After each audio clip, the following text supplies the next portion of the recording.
Good morning, Trump's family. Welcome back to my channel. Have a nice weekend, everyone, and God bless you.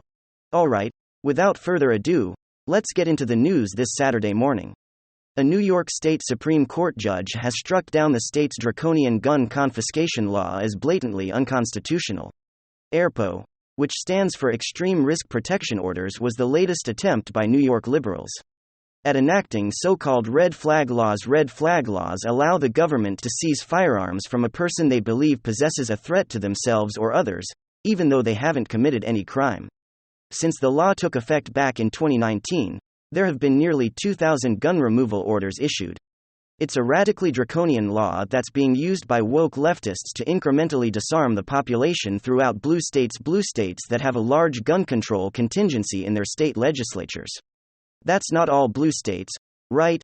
Delaware, Vermont, there are some others that are solidly blue, but also very, very pro-gun rights. And that's why this is a huge loser for the woke left. The gun enthusiast culture extends way beyond red states or conservative counties. It's actually a very, very diverse community. But regardless, this judge in New York has officially struck down this red flag law as blatantly unconstitutional. State Supreme Court Justice Thomas Moran ruled that the ERPO law violated the Second Amendment as well as the 14th Amendment. The latter, because it doesn't sufficiently protect the citizens' rights. The 14th Amendment expressly forbids any state from making or enforcing any law, which abridges their rights as citizens of the United States.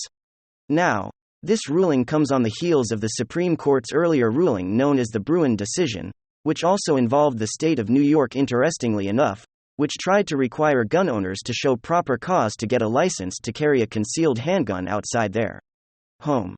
Now, keep in mind, the Second Amendment clearly states that American citizens have the right to bear arms.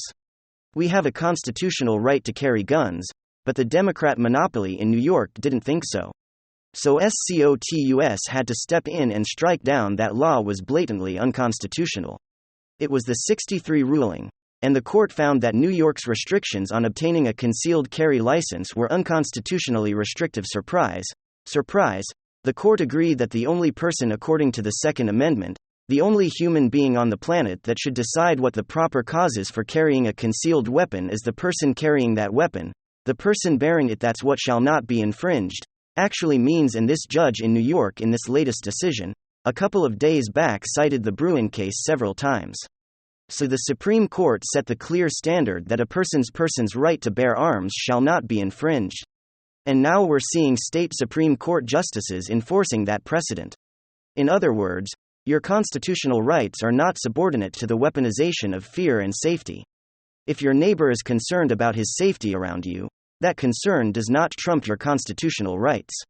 If there's a concern about you owning a weapon, that concern has to be subject to due process. Concerns about what someone might do not trump that person's constitutional rights. Seems so patently obvious, but when you're dealing with hardcore libs who hate the Constitution, then while this is when you need a conservative judiciary to defend those rights, and largely thanks to John Trump, we've got that. President Trump appointed more federal judges in his first term than any president 40 years. Of course, Trump appointed a record number of Supreme Court justices given that 6-3 majority, and he also appointed 30% of us appellate judges. And so what does all of this mean, especially when it comes to the gun-grabbing agenda of the woke left? Well, let's just say what it means. What's happening in the Supreme Court and in state Supreme Court really is nothing less than a renaissance in gun rights over the last several years. One of the most amazing developments of the last decade is the rise of what came to be known as Second Amendment sanctuaries. Since their inception during the Obama era, the vast majority of all U.S. counties have officially been designated Second Amendment sanctuaries.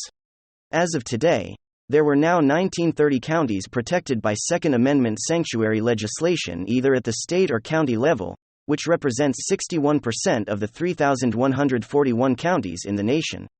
So nearly 2,000 of just over 3,000 counties are now officially Second Amendment sanctuaries. It's astonishing. In addition, countless sheriffs across the nation have pledged to uphold the Second Amendment, including, you'll love this, every single sheriff in the state of Utah.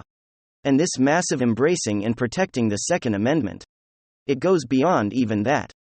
We also have to remember there's a number of constitutional carry laws being enacted as well.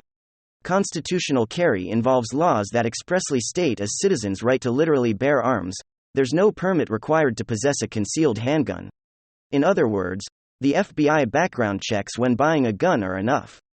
If you could purchase a gun, you can carry the gun.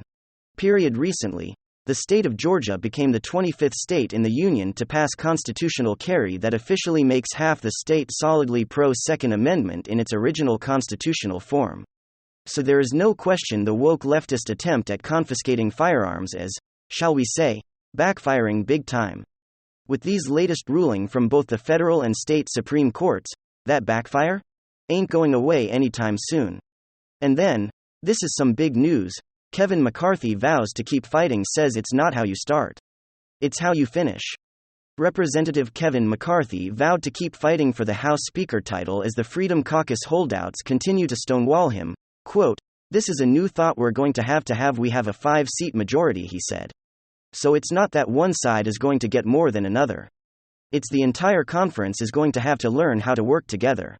He continues, quote, "So it's better that we go through this process right now so we can achieve the things we want to achieve for the American public, what our commitment was." He added, quote, "So if this takes a little longer and doesn't meet your deadline, that's okay. It's not how you start. It's how you finish. If we finish well, we'll be very successful." McCarthy's pathway to victory appeared to become clearer on Thursday night, when holdout Representative Ralph Norman reportedly said that a deal had been reached. According to John Verschinen of Punchbowl News, all the major players met in Representative Tom Ember's office and an offer in writing tonight should be given. Quote, "Norman says there's an agreement in writing as he heads into Emer's office. He's been asked to look at it. Biden says America is in a recession and admits it got, quote, so bad." Joe Biden inadvertently admitted this week that America is experiencing a recession that worsened 2 years ago, while speaking in Kentucky about infrastructure investments. Biden was explaining the importance of investment in American manufacturing and specifically companies that produced semiconductors. When the pandemic snagless supply chain, America's problem of outsourcing jobs was painfully exposed as products that use semiconductors like cars. It was in that context, America's vulnerability to supply chain issues, that Biden invoked a recession and declared that the American economy has been experiencing one, quote, "No, think about it. Think about why the recession got so bad. 2 years ago," Biden said, he continues, quote, "cars got so expensive. We didn't have semiconductors. Scores of them were in the engines of every automobile. We invented them, and then we went to sleep. We exported jobs." Admission is noteworthy because Biden and his administration repeatedly denied that America's economic woes had never reached the level of a recession. Even when the GDP experienced 2 consecutive quarters of negative growth, the standard measure of a recession. Just as noteworthy was Biden's observation that economic woes worsened 2 years ago, the exact time that he entered office. Matt Gaetz nominates President Trump in the 11th vote for House Speaker. During the vote for the U.S. House of Representatives, GOP Representative Matt Gaetz called for President Trump to be Speaker. First of all, President Trump is actually eligible for the Speaker's position per prior publications. The House can elect whomever it wants to serve as Speaker. Even if it's someone who is not a member of Congress, the Speaker of the House has always been a member of the House of Representatives. Even though the Constitution does not list House membership as a requirement for the job. Simply saying that lawmakers, quote, "shall choose their Speaker and their officers." Joe Biden to grant mass amnesty and work permits to 30,000 new illegal immigrants a month. Joe Biden on Thursday delivered remarks on border security and enforcement. Biden is already blaming Republicans for the failure of his amnesty in disguise, quote, "comprehensive immigration reform." More than 5 million illegal aliens have crossed the border since Joe Biden was installed in office in January of 2021. Biden announced a new app that illegals can use to seek asylum in the United States. Quote, "Through the CBP One app. We are also providing a new mechanism for non-citizens to schedule appointments to present themselves at points of entry, facilitating safe and orderly arrivals. Initially, this will be used for those seeking an exemption from the Title 42 public health order once the Title 42 order is no longer in place. CVP-1 will be used to help ensure safe and orderly processing at ports of entry. Homeland Security said in a statement up to 30,000 asylum seekers per month from Cuba, Venezuela, Nicaragua and Haiti will be admitted under Biden's new immigration plan, while the same number will be rapidly deported back to Mexico for crossing the border illegally. Quote, through a fully online process, individuals can seek advanced authorization to travel to the United States and be considered on a case-by-case basis for a temporary grant of parole for up to 2 years, including employment authorization provided that they pass rigorous biometric and biographic national security and public safety screening and vetting, have a supporter in the United States who commits to providing financial and other supports and other public health requirements. Individuals who enter the United States, Mexico or Panama without authorization following today's announcement will generally be ineligible for these processes. These processes will allow up to 3,000 qualifying nationals per month from all 4 of these countries who reside illegally in the United States for up to 2 years and receive permission to work here. During that period, DHS announced the announcement comes just days before Biden's trip to the southern border, which is set to take place on Sunday in El Paso, Texas. After that, on Monday and Tuesday, he'll fly to Mexico City to meet with North American leaders. Quote, this new process is orderly. Biden said it's safe and humane, and it works. New House GOP majority considers a select committee to push back against China. House Republicans are ramping up ambitious investigative and legislative plans for addressing America's growing rivalry with China. And it may be one of the few areas where they find some support from Democrats. Quote, the Chinese Communist Party is our greatest generational threat and will be a top national security priority.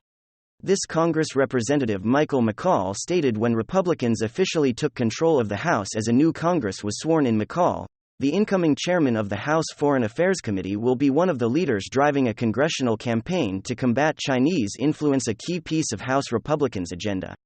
Part of the agenda was outlined this week by newly minted House Majority Leader Steve Scalise, who sent his Republican colleagues a letter detailing specific legislation scheduled to be brought to the House floor over the next 2 weeks. The list includes a measure to establish the Select Committee on the Strategic Competition between the United States and the Chinese Communist Party, a bipartisan body to be chaired by Representative Mike Gallagher. Quote, the greatest threat to the United States is the Chinese Communist Party, Gallagher said. He continues, quote, the CCP continues to commit atrocities, still hundreds of billions of dollars worth of American intellectual property, and threaten Taiwan. The Select Committee on China will push back in bipartisan fashion before it's too late. Even in a divided government, we have an opportunity to build a united front against CCP aggression. In recent op-eds and interviews, Gallagher has laid out how the committee, the House Republicans more generally, will adopt a comprehensive approach to China encompassing a range of issues, including U.S. investments in China, and U.S. dependence on China for various goods such as pharmaceuticals and critical technology. Another issue to be tackled by the House GOP is energy. According to Scalise, his letter, Republicans will push a bill prohibiting the Secretary of Energy from sending petroleum products from the Strategic Petroleum Reserve to China. Let me know what you guys think in the comment section. Of course, leave a like if you enjoyed the video, and of course possibly subscribe if you're up for it. I'm gonna get back to work. I want to thank you guys for watching.